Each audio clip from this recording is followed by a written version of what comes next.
Ang alkansya ni Boyet. Mahirap lamang ang pamilya ni Boyet. Ang ama niyang si Mang Delfin ay isang magsasaka subalit walang sariling lupa. Inuupahan lamang nito ang tinatamnan ng palay. Ang ina naman niyang si Aling Patching ay simpleng may bahay lamang. 10 taon na si Boyet. Siya ang panganay sa kanilang 4 na magkakapatid. Sa pasukan ay nasa ika-4 na baitang na siya ng mababang paaralan. Kapag ganitong bakasyon ay sinasamantala ni Boyet ang pagkakataon.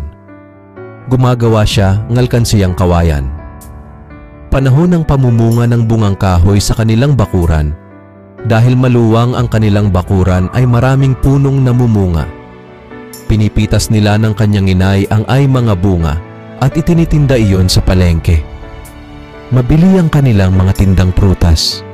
Kapag nakaubos sila ng paninda, ay agad siyang binibigyan ng pera sa kanyang inay. Salamat po, inay.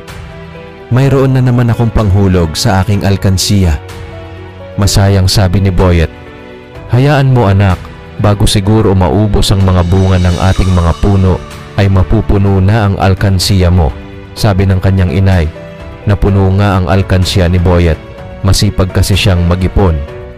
Nang malapit na ang pasukan ay nagkaroon ng malakas na bagyo at nasira ang mga tanim na palay ng tatay ni Boyet.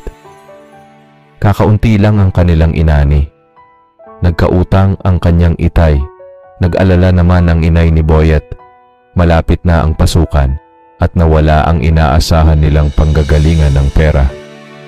Baka hindi ka makapag-aral ngayong taong ito, anak, malungkot na sabi ng kanyang inay. Nasira ang mga pananim natin dahil sa bagyo at may utang pa tayo. Makakapag-aral po ako, inay. Puno na po ang alkansiya ko. Ito ang gagamitin ko sa aking pag-aaral, nakangiting sabi ni Boyet. Nakapag-aral si Boyet ng pasukang iyon. Salamat at naisipan niyang magimpok para sa darating na pangangailangan. Aral.